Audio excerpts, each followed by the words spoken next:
get started. Okay. Right. This is what date is this today? It's a bit of a blur. The 28th of November, is that right? Is that That's right. true on your That's end? right. And it's a blur because congratulations are due to you. I hope you're getting enough sleep after having a baby. Yes. Yeah, it is. It's been a very intense 24 hours, but yeah, I am indeed a father as of 24 hours ago. So yeah, Very pretty nice. good feeling actually. Very nice. Thanks, man. How you been, Yen? Good. Good. Everything's Good. good on my end. I will. I'll do the.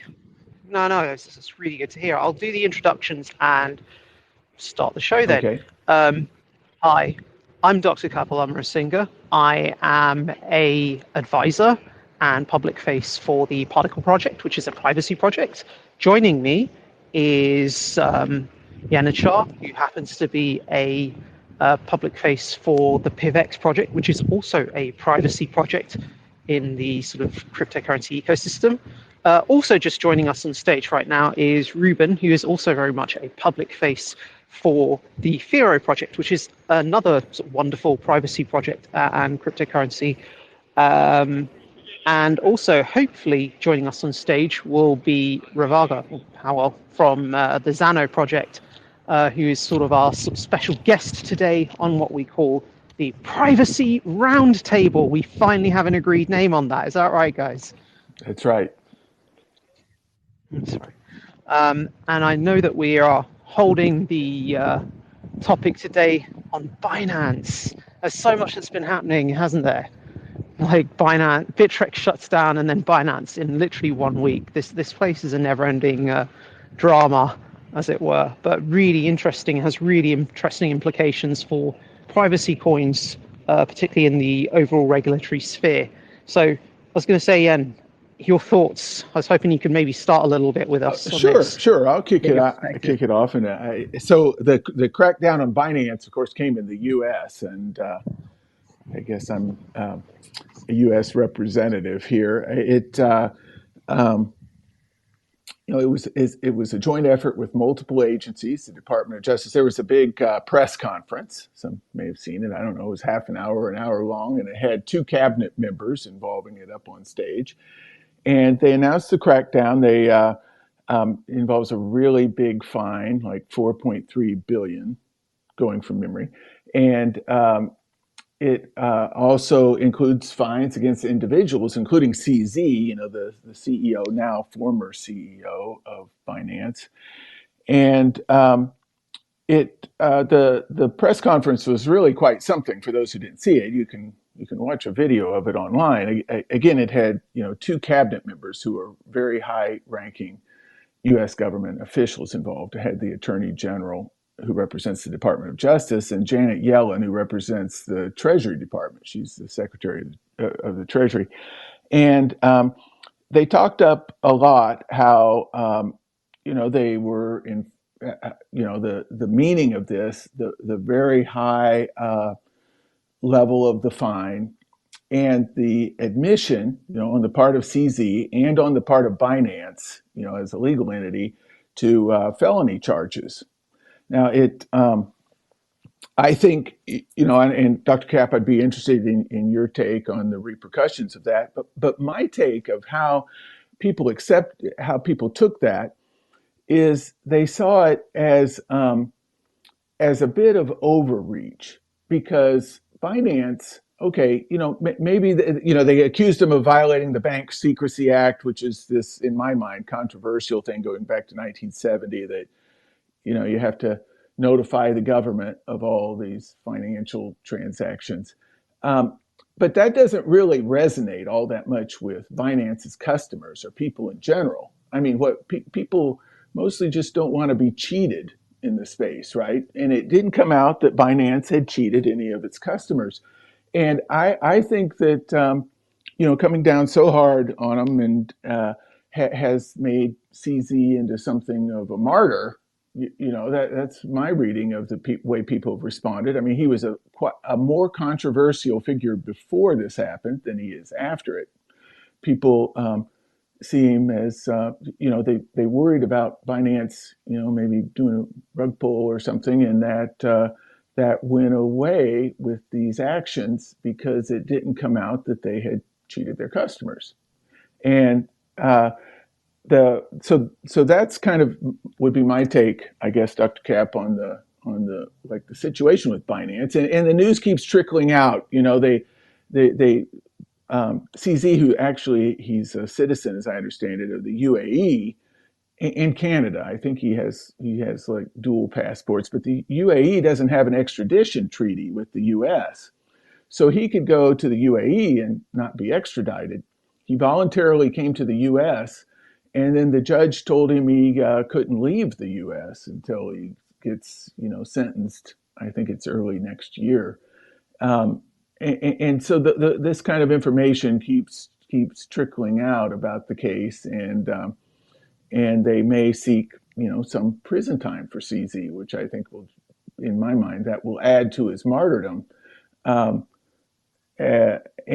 how it impacts privacy coins, I believe, is part of this settlement. In addition to the fine, in addition to the criminal charges and confessing, pleading guilty to felonies, is kind of intense oversight of Binance itself. So they have to report they have to go back and file reports on what they see as suspicious activity in the past. They have to subject themselves to monitoring by the government. And it's generally accepted that going forward, they're going to be much more invasive in their analysis of the people who are using Binance, and even some retroactive invasive investigation. And that runs counter to the ethos of privacy coins. We tend to believe you have privacy in your personal effects. Your money is yours, and you don't have to share the information. And we're going to have some conflict. There may be privacy coins delisted. Who knows? There's various worries going forward. And that's how it impacts the privacy space. That would be my take. I think it's, if you want my take Yes. on it, I think the whole thing's really interesting. I think the first thing that really struck me was that CZ voluntarily pleaded guilty to some of these charges laid out against him and essentially came to a plea deal. Yep. In terms of the ins and outs of the case that they're pursuing, I don't know a huge amount. I've only got like little scraps and bits of trickles here and there. One thing am aware of is that, or one of the things that I'm aware of that's been floated around within the space, if you follow certain accounts and that have been looking closely at this, one of the things that I'm kind of aware of is that Binance Global is a separate entity from Binance US. So customers of Binance US can only trade a very limited number of assets within the Binance US platform that are kind of compliant with US laws. Now, what has transpired, or certainly reading the little threads that have been sort of flipping through, is there have been exchanges by customer services representatives for Binance Global, which have basically said, that basically been leaked. And some of these are very high level, and I believe some of them include CZ himself, that basically go, let's just going to high profile US customers, just use a VPN to basically access Binance Global, and you'll be able to set up an account. I don't think it's CZ himself, but certainly some of their reps have. So there's some pretty damning logs of laws pertaining to the SEC's overreach. I think, there you go, I've just let my own view go, SEC's overreach on US citizens and their financial activity, but certainly some rules around, what US citizens can do were being breached. And I think, I don't know the full story here, but I have to say, it surprises me that they pled guilty, and it suggests to me that, I'm not CZ. I don't know what he thinks like, but if I'm putting myself in his shoes, as it were, I would be going, okay, is the benefit of me fighting this thing greater than the risks? Are the benefits of me pleading guilty greater than the risks? And if he's pled guilty, then something has made him go, I think the benefits of pleading guilty outweigh the risks. And I think he's looked at the plea deal and gone, okay, this is probably the best possible outcome. I met CZ many years Oh, ago did when you? they launched Wow. Binance in Journey. I did, and yeah, I'll keep my opinion to myself. He's a very reserved guy. He is a very reserved guy. I was in East London actually. It was when they did the launch of Binance in Jersey that they announced that. I was very fortunate to physically be there, present, and sort of got to meet him. But my impression of him is he's a very reserved guy, and he's a very pragmatic guy. I think whatever decision he made here was a pragmatic one, and I think whatever decisions he makes from here are pragmatic. On the other side of that, I think the US government has made a pragmatic decision in the sense that if they shut Binance down, it is the largest centralized exchange by trading volume globally. There are a lot of customer funds locked up in there, including US customer funds. And if they were to rail down on it, a lot of people would lose a lot of money very rapidly. And then I think there would have been a bigger reckoning in terms of, well, the SEC is definitely not protecting anyone in that scenario. So I think there's been a sense of compromise from both sides. But the clue to what I think is, it bugs me, the idea that if you're born a US citizen and then you decide to live in another country, that once you're above a certain earning bracket, you have to pay income tax to the US. I find that, if you're not ordinarily resident in a country and you're not working in a country and you're ordinary resident in another country, yes, you may have citizenship elsewhere, but then really, is that fair for the laws of that country to extend to you in that in a completely different jurisdiction? What is the nature of that? And I think that is the underlying issue here. I think it's actually quite an anti-libertarian rule or philosophy of enforcement. I certainly don't think that permits freedom. So that's my personal take.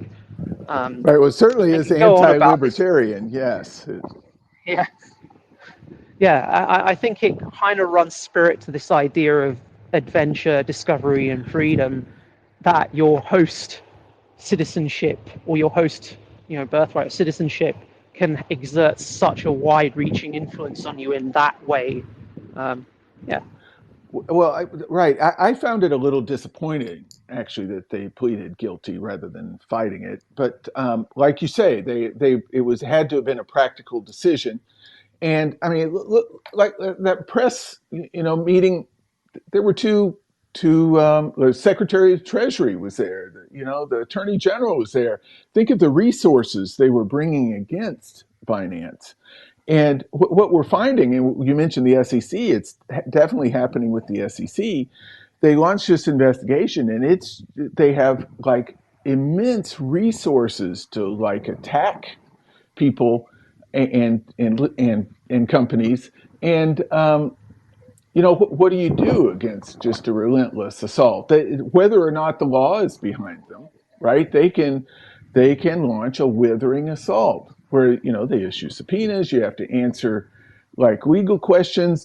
Wasn't the cost to Ripple of what seems to have just been like a completely flawed attack just really high in terms of legal costs? I mean,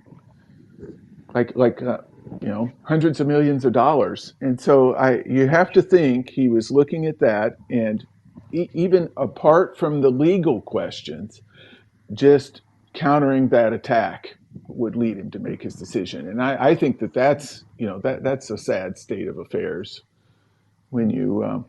I see Ruben. Ruben, you got your hand up here. I know you've been really patient with us, so thank you. Just want you to say what you got to say. Yes.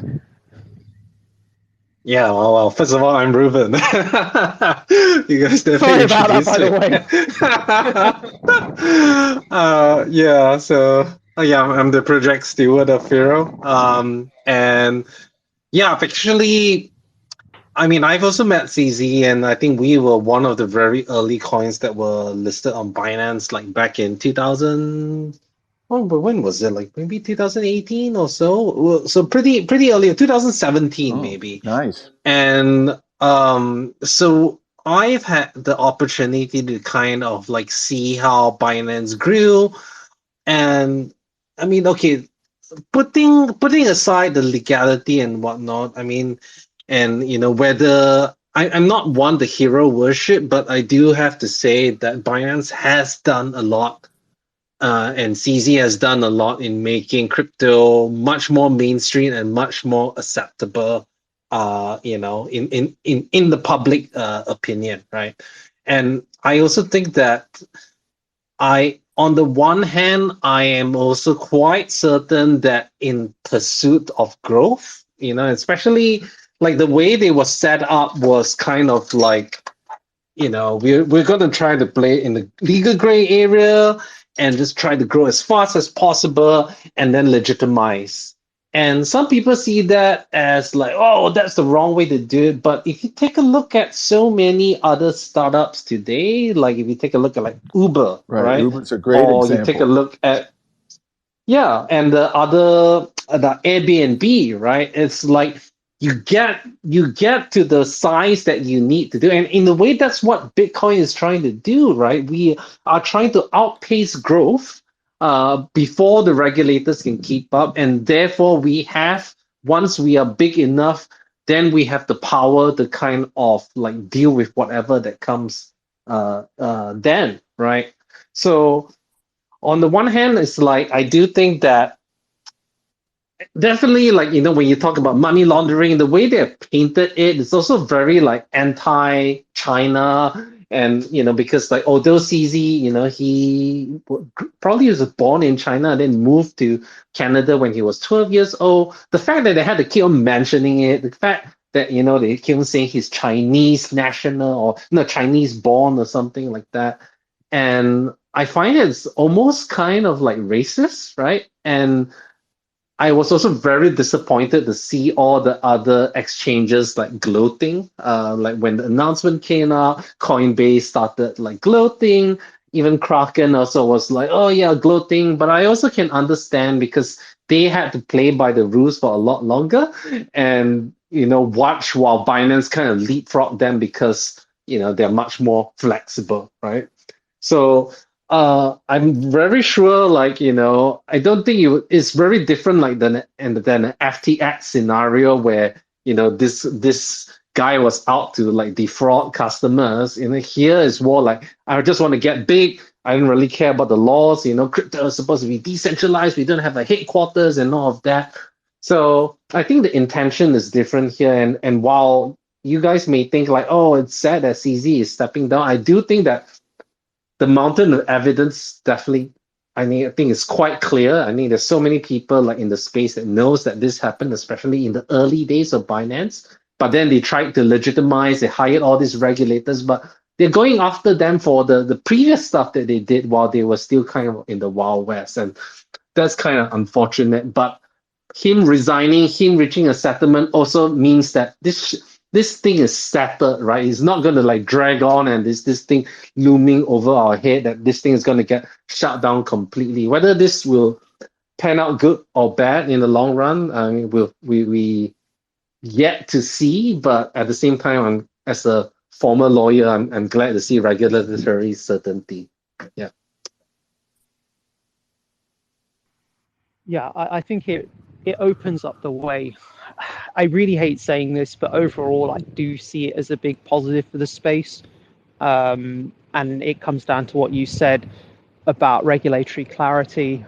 It is the largest exchange. I don't know if it's going to continue to be the largest exchange, but it has now fallen under US oversight, is my kind of take on this. One point I want to make, which I found really interesting to compare and contrast, is the fate of Bittrex, which shut down pretty much in its entirety about a week or two ago.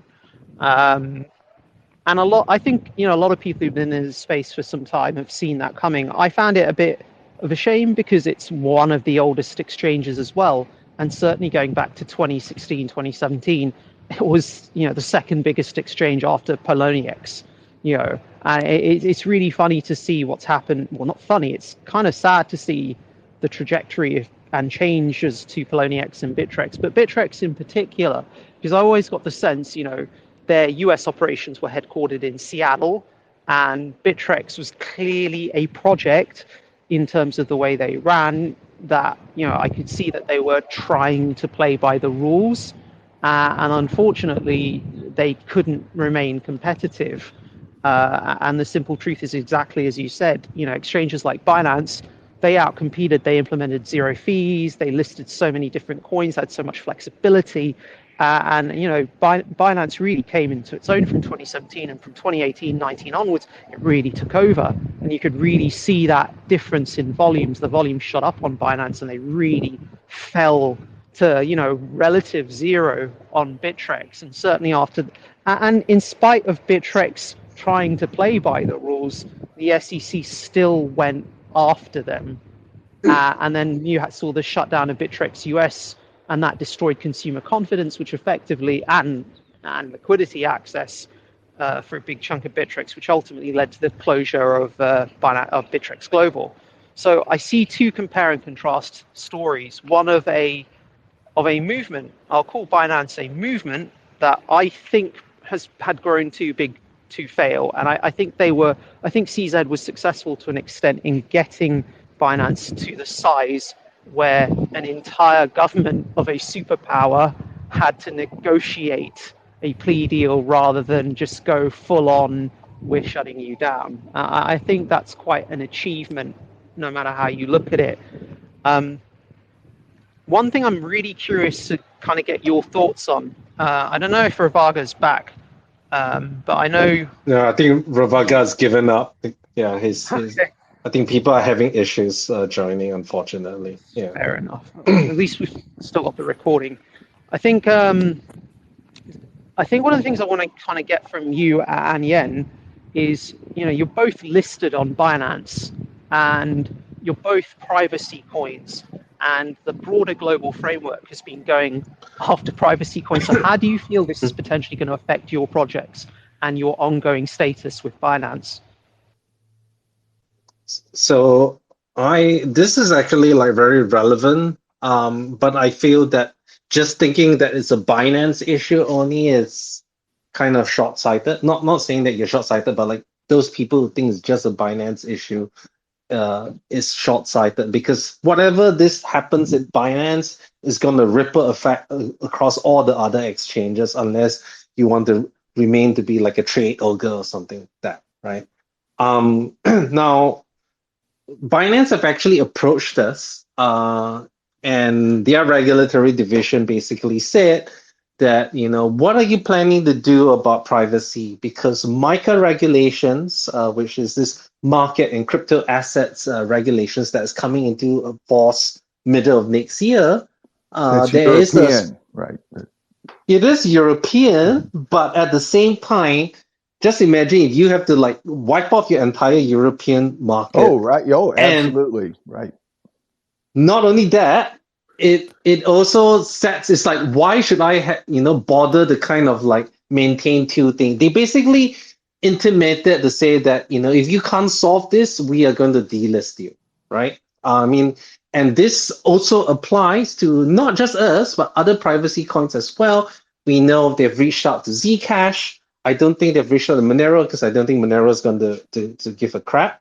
I don't know whether they've reached out to Pivx. I just spoke to them. They said they have a contact with Pivx as well.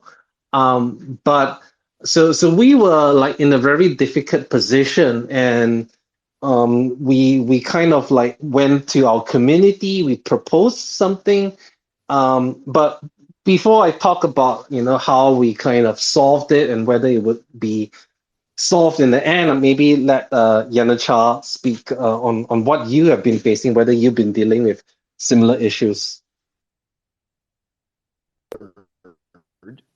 Oh, yes. The last that I heard, we hadn't been contacted. I imagine, we probably will be. My take on it, and I kind of agree with where you're going with what you're saying, Ruben, which is it's a bigger issue. Um, I think the goal would be to stay on centralized exchanges as long as possible, to the degree we don't have to sacrifice the privacy of our coins. I mean, if there's a way we can do something that's a check the box capability, we should do it to stay on centralized exchanges as long as possible. But the end goal probably needs to be to move to DEXs, decentralized exchanges. And I say that somewhat with like an American perspective. What they charged Binance with, getting back to that, was the Bank Secrecy Act. And the Bank Secrecy Act in the U.S., it was a 1970-ish thing where banks have to disclose information on customers. If there's something suspicious, they have to tell the government. If it's over a certain amount, they have to tell the government, so forth and so on. And this remains controversial and was controversial because it to a degree runs counter to what we have in the Constitution, the Fourth Amendment, which gives you privacy and personal effects. So the U.S. has as fundamental law privacy and your personal effects. Nobody, barring a warrant from a judge, somebody has to make a case, this person is probably breaking the law, and then the judge can issue a warrant. They can come in, search your house or your drawers, anything. But absent that, they can't come in and search your personal effects. And how they evaded that with the Bank Secrecy Act was they said, well, there's no presumption of privacy when you go to the bank. You go to the bank and you make your deposit of $10,000 or whatever's over the threshold. You're already letting the bank know, and the person taking your money. There's no presumption of privacy in that, and the judicial system upheld that at the time. So the way that we need to go forward is we need to take away that presumption of no privacy. And we do that, at least from the U.S. perspective, with a DEX. There's a presumption of privacy there. This is my personal effects, and there shouldn't be an investigation absent the process of getting a warrant for it. So I think for Americans, we really need, and probably for everyone to a greater or lesser degree, we need to move towards DEXs. And Dr. Cap, what you all are doing with the basic swap is just fantastic. And I think there's other good DEXs out there. Decred has one. There need to be more DEXs, and people need to use DEXs. And this is a good juncture to steer that way. That would be my take. Yeah, I mean, it's so funny. As you were speaking, I was like, this naturally leads into a conversation about DEXs. Just to give to those in the audience who aren't aware, the Particl project as a privacy project has two major products, which is the Particl Marketplace, which is a KYC eBay style marketplace platform where anyone can be a buyer or seller of real world goods and services online using cryptocurrency. We use our own native token, the PART token, which is a privacy coin using RootCT. And that is also coupled. But one of the things we realized in building that was that, one token isn't enough. One token isn't good enough. You're always going to, it's a singular technology, and we actually, getting access to our marketplace could be made easier in some senses, but there's a lot more to it than that. That is a practical consideration. We built something called Basic Swap DEX, which I would consider is probably the world's most anonymous and private decentralized exchange. The only DEX in the world that supports bidirectional Monero atomic swaps, and it is a cross-chain atomic swap DEX. And a lot of our focus in building our DEX is essentially making it so private that our swaps, on a number of our pairings, they don't look like swaps, they just look like one-way gifts. And I think this is, sorry to put the plug for Basic Swap, but, we do the Privacy Roundtable. Pivx, you do excellent work with sort of zero-knowledge proofs and masternode setups. And Firo, congratulations for sort of making Lelantus Spark happen, because that is another avenue of privacy tech. It's a shame we don't have Ravaga with us still, because he would have talked about Xano and the interesting updates that they're making in atomic swap work as well, and certainly their own sort of privacy coin, which is Xano. But going back to what I was saying, DEX, having good quality, easily accessible, open, decentralized exchanges is the way forward. I've said this in the past, if you build your DEXs the right way, when CBDCs come, and they will come, then, certainly I look at our DEX and go, we will be able to integrate support for that. And as I sort of mentioned, if you've got a level of privacy that makes two-way swaps look like one-way gifts, then then the pragmatic application of laws from a singular nation, I question whether they can be pragmatically applied in a meaningful way. And I think the conversation will shift from, well, can we ban this KEX, or can we regulate this KEX, or can we find this centralized exchange? I think the conversation will be shift from that to, well, are we going to actively restrict the individual's access to specific applications or technology?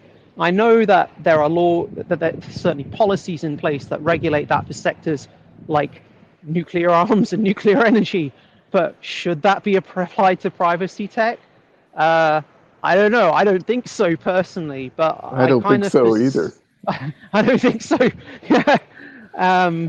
But certainly I see that as the future regulatory battle and the future legal questions and the future legal framework push. I see states that feel threatened by truly decentralized exchanges pushing to actively ban the development of such technology. And we've seen this with end-to-end encryption in the, every so often. We've had this recently in the UK. You've had an attempt to pass law that would potentially ban true end-to-end encryption in the UK, and that didn't quite go to plan, because people who understand what end-to-end encryption is from a security perspective actually spoke up and said, this is a stupid idea, it will undermine your national security. But at the same time, I can see centralized nation states defined by physical borders coming together and trying to push this sort of framework against DEXs and such technology. And I've argued in the past that I suspect we'll see a division of our economies into what I call the public liquidity sphere, which will be CBDC driven and Bitcoin driven, and the private liquidity sphere, which will be driven by privacy coins interacting on DEXs, utilizing truly decentralized privacy focused marketplaces and other messaging services and other privacy focused tools. So I think you'll see over time the emergence of two different, independent, somewhat interacting economies. And I do think ultimately that's the way forward for serious privacy projects. It is also why, I enjoy talking to you guys. Never mind like learning things, learning little bits and getting different perspectives, but also because it brings us all together. Right. So just to be clear, your vision for when a CBDC comes out is it will be integrated with basic swap DEX? Yeah, pretty much. I shouldn't be so open about that, but if you look at what interesting. CBDC... I hadn't thought of that. Oh, yeah. Right. Yeah, I know, but this is exactly how I see this. So if you look at the technology that CBDCs are being built on, it's essentially using Ethereum. A lot of it is using Ethereum-based smart contract technology. Now, we've done the work. We've done the groundwork here. It is possible to do Ethereum Monero atomic swaps. So Elizabeth Banks, aka Newton Twitter, NOOT, she did the proof of concept. She proved that you can do an atomic swap for Monero and Ethereum. We saw that at Monerotopia. She demoed it at Monerotopia. Yeah, we were there. We were sat next to each other. It was great. And after that, our guys got talking to her, and we kind of worked out that actually it would be possible to implement, Ethereum Monero atomic swaps into it. It is possible. It would require development of a slightly new protocol. It wouldn't necessarily. It would still be pretty private, probably not as private as some of the other protocols that exist. So, if the take-home point was that on the Ethereum side of things, you'd see it would require a smart contract execution, so you'd see evidence that a contract has occurred, but you wouldn't necessarily see what it was for. But it's possible to have Ethereum atomic swaps on our DEX. And my kind of take-home message is, if you look at our DEX infrastructure, we're using an intermediary token-free data layer, which is called the SMSG network. It's an end-to-end encrypted data layer that's just designed, that's kind of optimized for execution of smart contracts off-chain. And that's actually how our atomic swaps work on our particular DEXs. You know, whenever you're doing a Pivx Firo or a Pivx part or a part Monero swap, the contract aspect of it is occurring off-chain on this E2E end-to-end encrypted data layer, and then you're just getting sort of hashes of the signatures of that swap occurring, but then you're separating a lot of the time and space aspects of it. So this is why I say it looks like a one-way swap. But without getting into the technicalities of it, you know, because of the architecture of the DEX, essentially any digital currency could be integrated into it. And that's what makes me sort of optimistic that we'll see CBDCs when they come out. I suspect, you know, this doesn't even have to be us. This could be any talented developers could look at them and just go, and could look at what we've done and go, how do we do that? I'm quite optimistic about that. So I'm actually more pessimistic. So, I mean, what's your take, Ruben, on the CBD? I mean, we talked about, oh, you know, it's like it's based on the same technology as Ethereum, but it's probably not going to be built on Ethereum, right? It's going to be probably some permission version that they can, you know, put in sanctions, they can lock it down and stuff like that. I mean, that to me, there's a fine balance to say that, you know, they want it to be free enough so that people would not worry about using it, but still locked down enough for them to exert power, like how they do sanctions, right? And as CBDCs become more into play, so I feel like, oh yeah, if you work out some way to do it, you know, I feel like there's going to be some way to stop it, right? And I think like with the, I also just wanted to when I was listening to Dr. Cup, you know, I was hearing this, oh, DEXs are the solution. I would caution to say that not all DEXs are the same, especially when it comes to those types, those like smart contract types, like for example, like Torchain or like Maya. And I'm not saying anything bad about them, but they are subject to very different, not only technical, but regulatory risks that may make them more susceptible to certain things. Because you like, mean because for example, they don't use atomic swaps because they have a separate cryptocurrency? There is a, you know, there are smart contracts, there are validators that, you know, maintain the chain for the different versions of the chain, and there's a voting mechanism for which coins can be on their stuff or not, right? Right. And most of the time, the interfaces to these things are, there's this one front end. Of course, you know, there probably is multiple front ends, but there'll be this one front end like Uniswap. You know, how many of you like use an alternate Uniswap? Everyone's just going to use Uniswap, right? No one goes to, let me find this weird Uniswap front end, right? And there is obligation on the front end, and there is censorship on Uniswap on the front end at the same time. But and at the same time, like you take a look at Torchain, I think when they were having when there was some issue about money being laundered through them, you know, basically they just disabled their entire front end, right?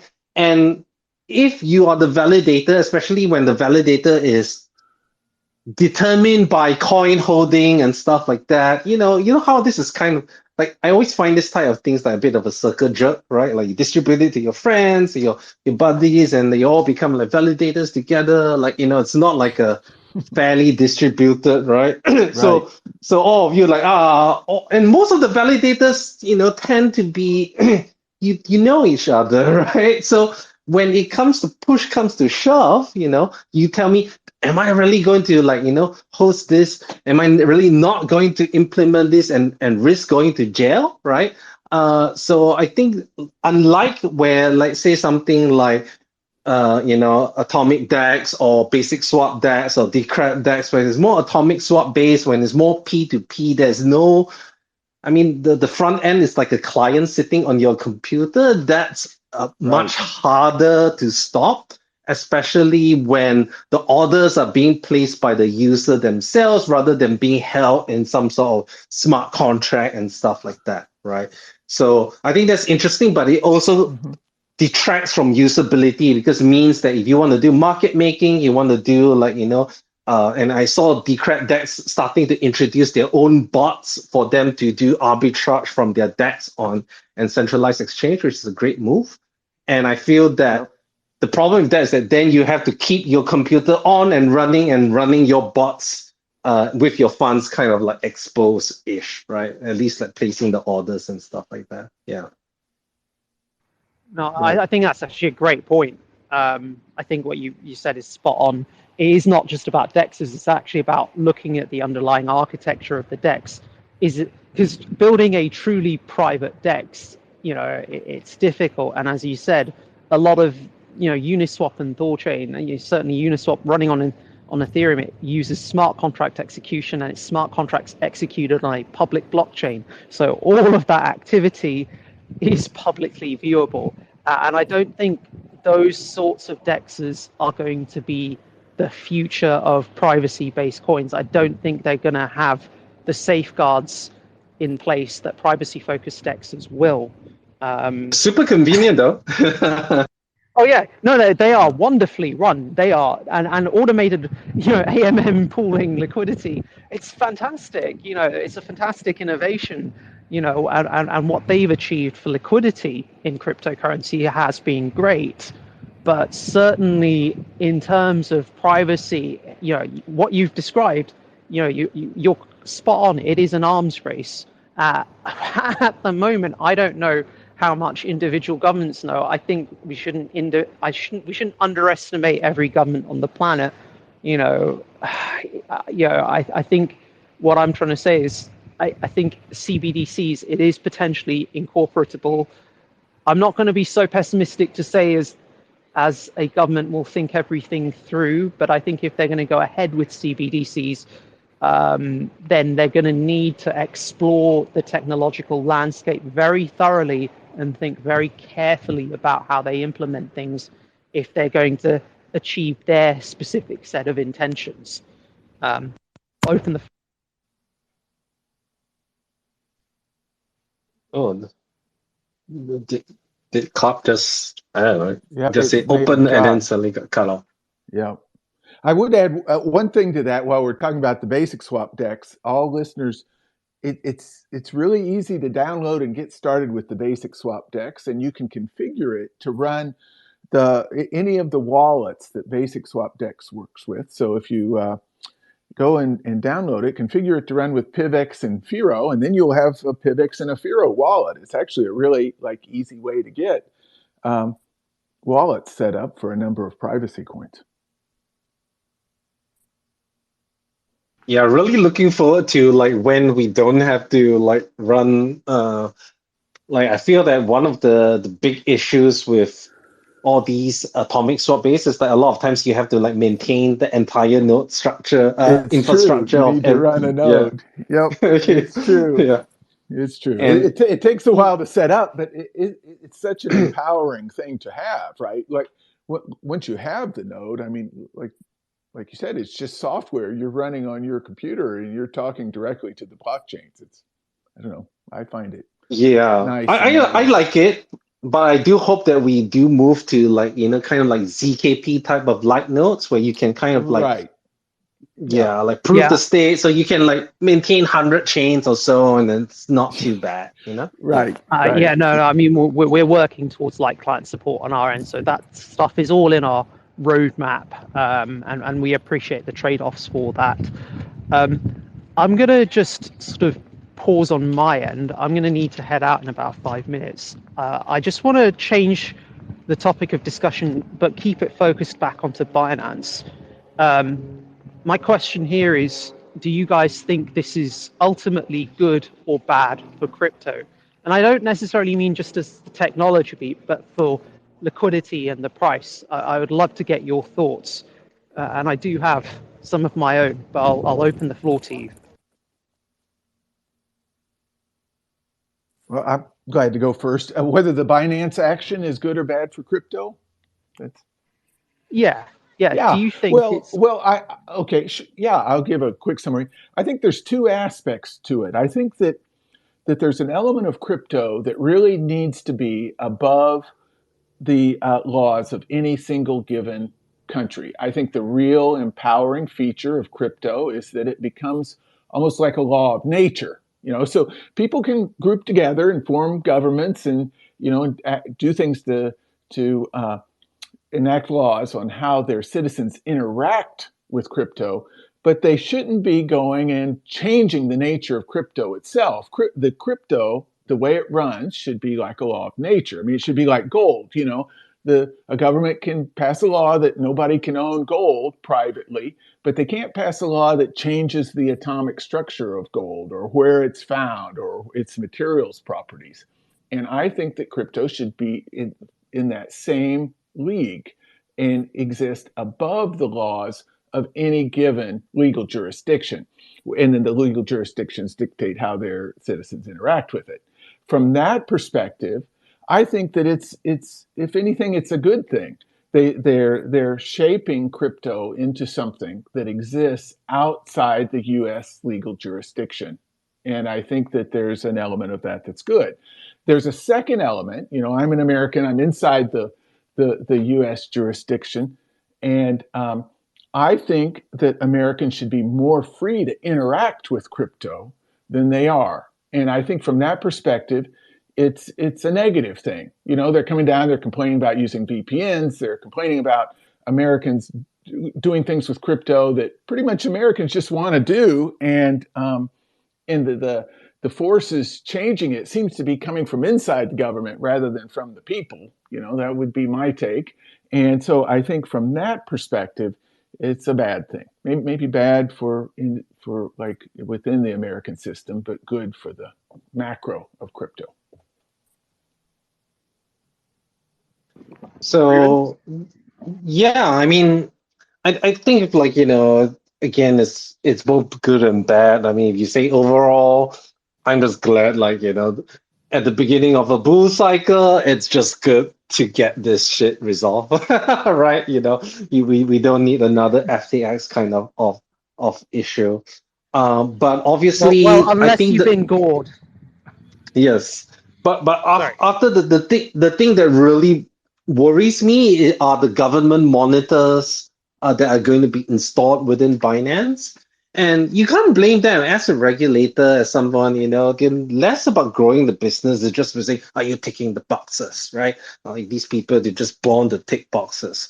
I come from a regulatory background, right? I help to draft my state's own laws, so I know how they think. But I guess, to me, beyond the Binance thing, what is actually more pertinent is that attack on privacy coins specifically because of MiCA. And I think that sometime next year, we are going to see a lot of high-profile privacy coin delistings. Like Monero probably would definitely go. Zcash, there is an ongoing discussion because our proposal has been already with exchange addresses, which is a kind of super transparent address, has been accepted by Binance, but there are other projects that don't want to take this route, or they're proposing other stuff that doesn't really make sense, that they're saying, oh, you should give your view key to the exchange, which is way, way worse, because that means the exchange now sees all your wallet activity, not just the ones that you are dealing with the exchange, right? So I think it's going to be really, next year is going to be a huge battleground. And, some may say, oh, Ruben, you're copping out, you are kind of like pandering to regulators. No, it's just like there is the reality there, and you can't blame Binance, right? It's like if the regulation is like that, what are they going to do? You expect them to just say, no, I'm not going to comply? No, they have to comply, right?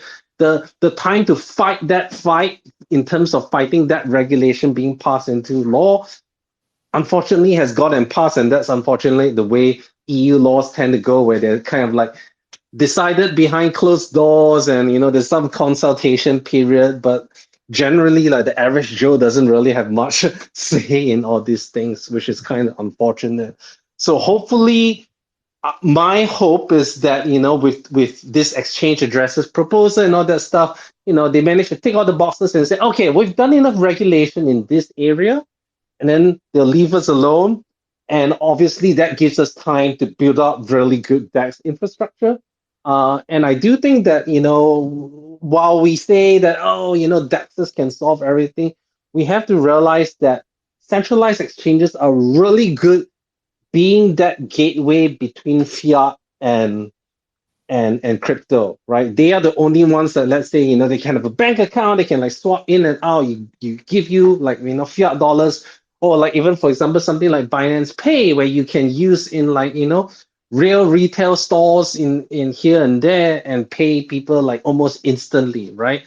Like, yes, it's centralized, but because of its centralized nature and usability, it makes crypto so much more useful, right? So I think, of course, in an ideological sense, I am against all this like centralized stuff, but there is still right now a continuing need, and I think it would be wrong to just say like, we don't need any centralized exchange, or screw Binance, we'll be okay with Coinbase and Kraken. I'm like, no, I think Coinbase and Kraken have bigger fish to fry, and if regulators crack down and start saying like, hey, Euro has implemented it, why don't we?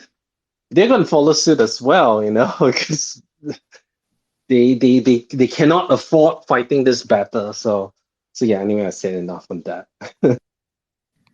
No, I think you both made valid points. I definitely agree. I think there will be increasing pressure on privacy projects to either comply with the regulatory needs of centralized exchanges or risk delisting outright. I think that will remain a very real threat for the foreseeable future. And I do think we'll need to build the architecture for DEXs, or privacy-focused DEXs, in the meantime, until we get to a point where it is too big to fail.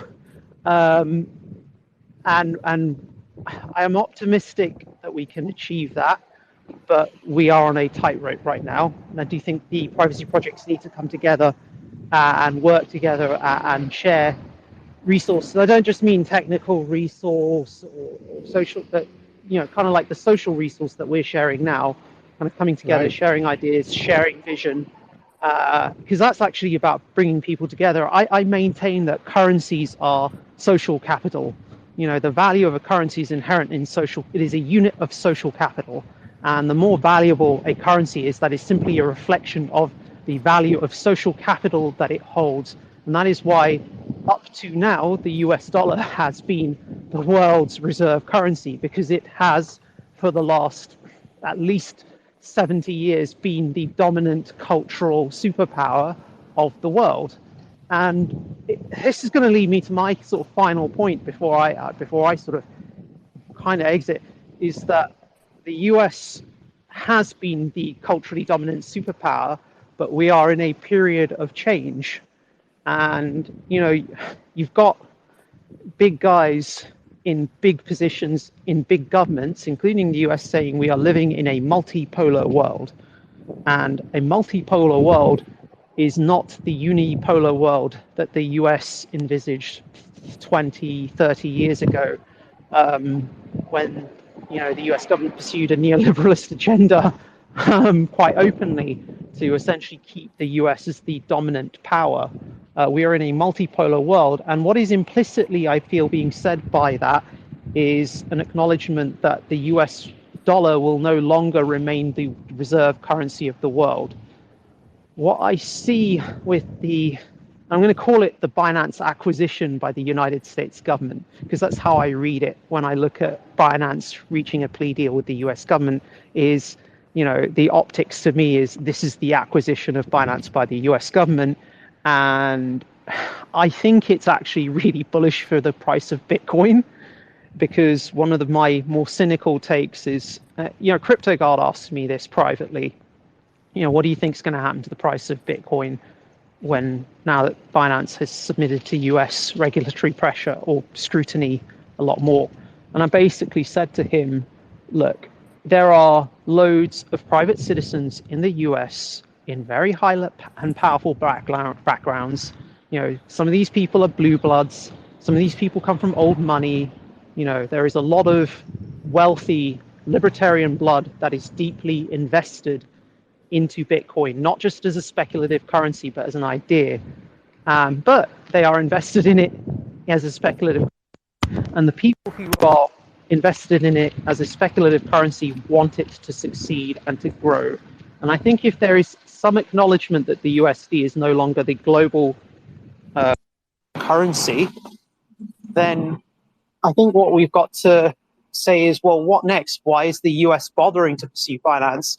Why, and my simple take is that I think the US is essentially going to siphon more and more liquidity from the US dollar into Bitcoin. I suspect that will occur.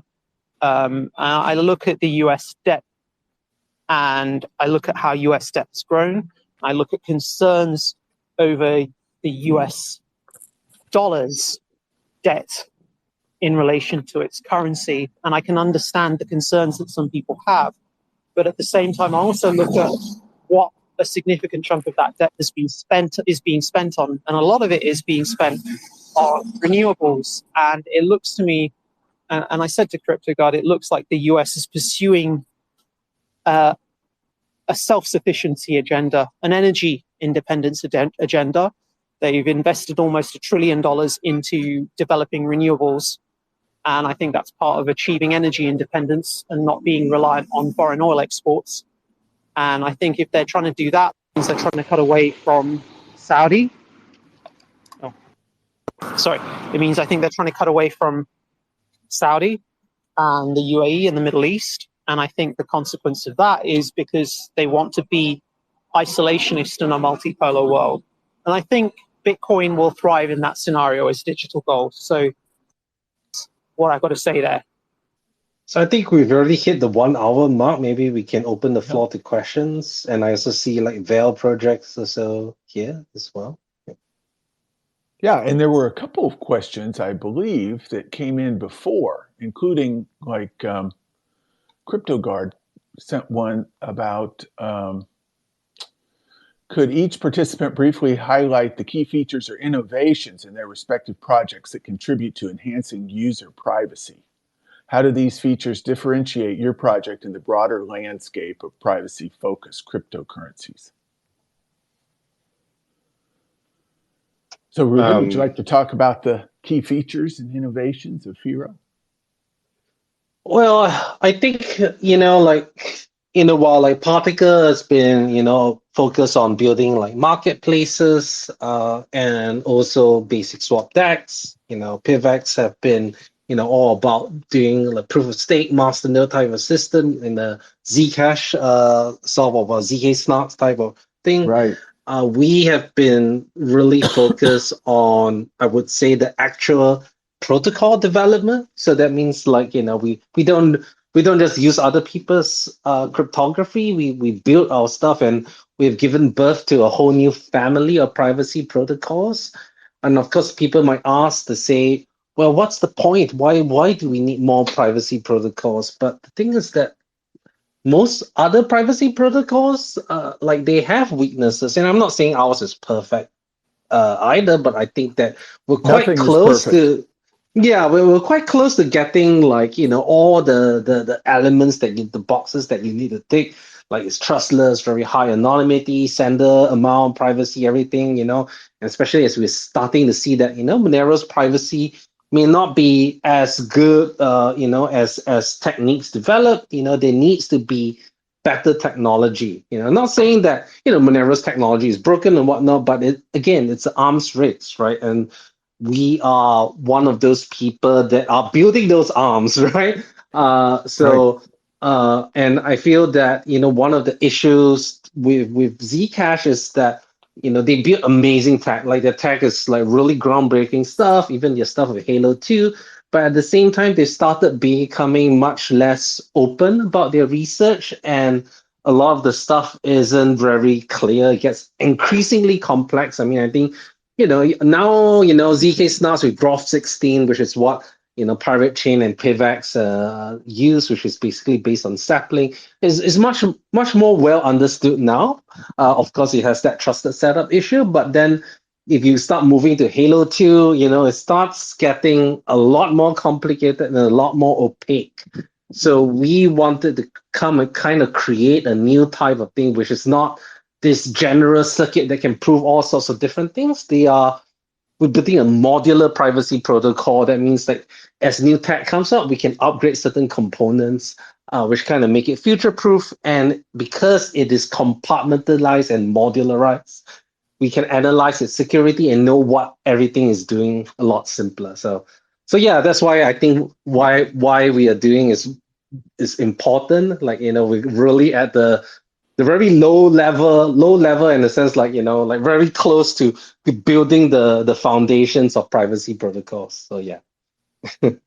Yeah, that's great. And I actually am a big believer in diversity. I think what you're doing is awesome, and it's important to have a variety of techniques being used. And that's even part of like what we're putting together with multiple small privacy coins. It's that's a strength, is multiple techniques. I'd add Pivx, as you mentioned, it uses ZK snarks, it uses Zcash is like excellent technology. I think the trusted setup is there, but the trusted setup was solidly executed in my mind. I don't think that's a concern. So Pivx uses that. It combines it with proof of stake, as you mentioned, Ruben, which differentiates it from Zcash, which is proof of work, and that gives it a high anonymity set. Right, it's, as opposed to one of the shortcomings of Monero, of course, is the anonymity set is just a collection under 20 possible sources for the input UTXO. I think another really important part of Pivx that contributes to its privacy, because it can tackle unknown events going forward, is its well-funded treasury.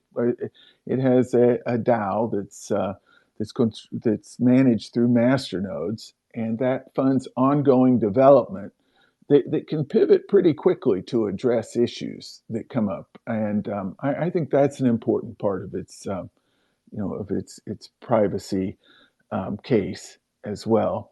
And that ongoing improvement, like there's lots of things that, just like Firo is continuing to improve, Pivx is too, with new mobile wallet capability and so forth, and all those. That would be the case. Yeah, you guys really just keep on building, which is like, you guys had so much hiccups, and seeing you guys power through, and like, Firo and I and Pivx had bad history to begin with, and now, like, we're like, we had common in this together. Right. Yeah. Right. So that's great. I really like it. Yeah. Thanks. And let's see. I guess Dr. Cap had to step away, but you gave us. I am actually still back. Yes. Okay, great. Please. But I may step away at any time. It's been good listening to you guys sort of talk about your respective technologies. I really respect that.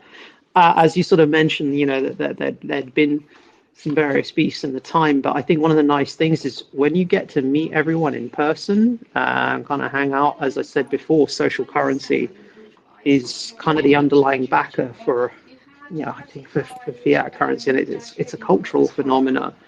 I think our projects, by coming together, can grow and working together. And I just want to say it's really nice doing these with you, you and Ruben. And it's certainly like the little group where we have organizing. It's something I always look forward to. Can you hear me, by the way? Yes, and agree. Okay. Agree. Yeah. Right. Shout out to Leah for chasing us to do this. Yeah. Yeah. It's always just like a good listen. For me, it's a really good listen, kind of hearing you guys talk. It is unfortunate we can get Ravaga to sort of talk a bit more about Xano and to participate because, yeah, I always think whenever I sort of see the guy as like Bullberry, and I think sort of 2015, I think 2016, I just remember, yeah, that's the guy who invented Bullberry, and that's the guy who did a lot of pioneering work with the crypto note protocol. And again, that going back, even Bullberry had some beefs with Monero back in the day, but Ravaga, he sort of really led some of the development on Xano, and again, to see Xano, Firo, Pivx at Monerotopia with Monero guys, it's a real show that in the face of all the adversity that we're facing on a regulatory sphere, and the impact that that's having, that people are actually being very pragmatic and just coming together and realizing that we can't work as maxis because maximalist mindset is a socially eliminating phenomena, in my opinion. So thank you. I really want to thank you guys just for giving your time. Oh, our pleasure. I'm just wondering, should we open it up to questions from the floor? Yeah, that's what I was thinking. Mm-hmm. There was one other pre-sent-in question. What will be the future of privacy coins, and will there be any decentralized solution for buying the privacy coin if centralized exchanges, privacy coin, if centralizes exchanges in their support? And I think we've been discussing that through this call, and there are good paths forward with decentralized exchanges. Dr. Cup CBDCs. Yeah.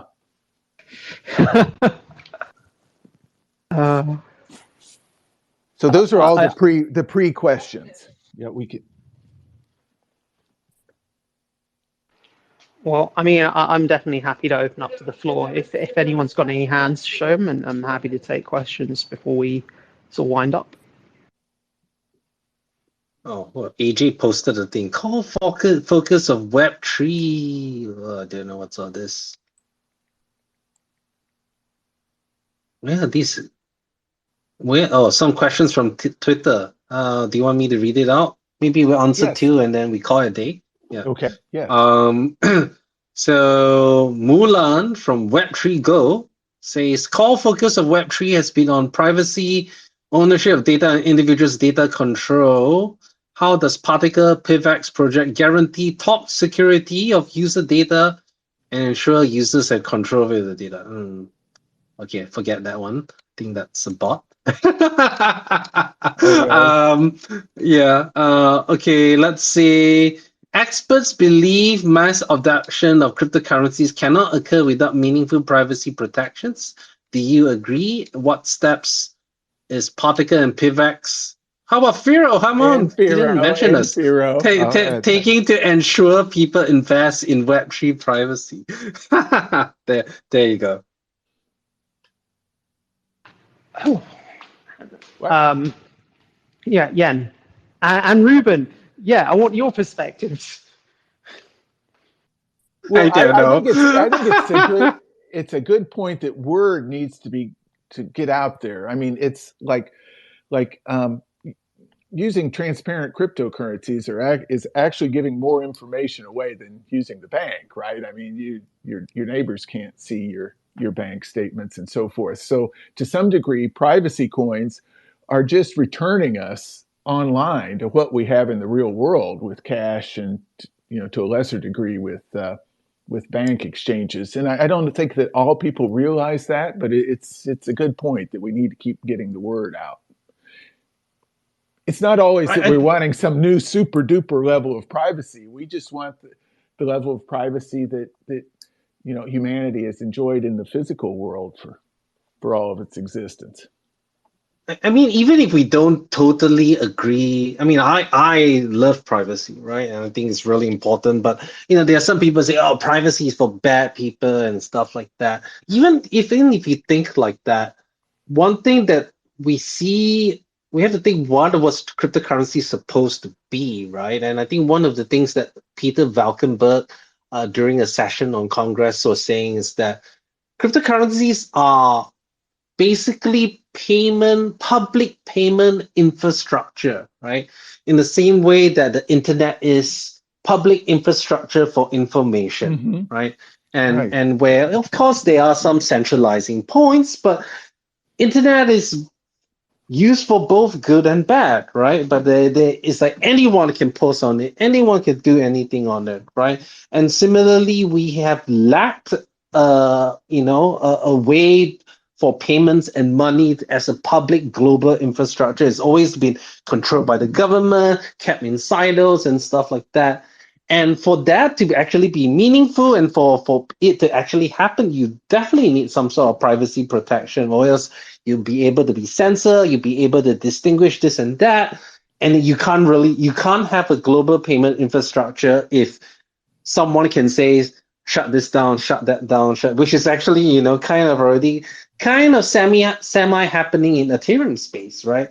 And which is kind of, that whole Vitalik's privacy pool idea where you have to prove that you're innocent, which is horrible, but a subject that we've already dealt with in the last thing. But so I just, don't forget that what we're trying to do. I mean, yes, Dogecoin, Shiba Inu is like all really fun, but what was cryptocurrency was made for. And I feel that sometimes, although I'm cheering for Bitcoin all the way, this is something that Bitcoin maxis sometimes miss, right? They have been they're doing is the laser eye stuff, but then embracing shitty custodial lightning solutions and not being honest with themselves of where Bitcoin can improve, and just saying, it's treating it like the freaking Bible and that it will never change and it's perfect as it is, and yet introduce stupid things like Taproot, which then led to ordinals, and everyone's like, yeah, it's all a clusterfuck, right? So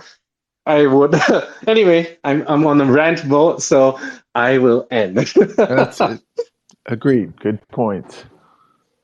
I mean, I've got an optimistic take as on this as always. I think you're right. Cryptocurrency is currency, and currency is used for buying and selling goods and services.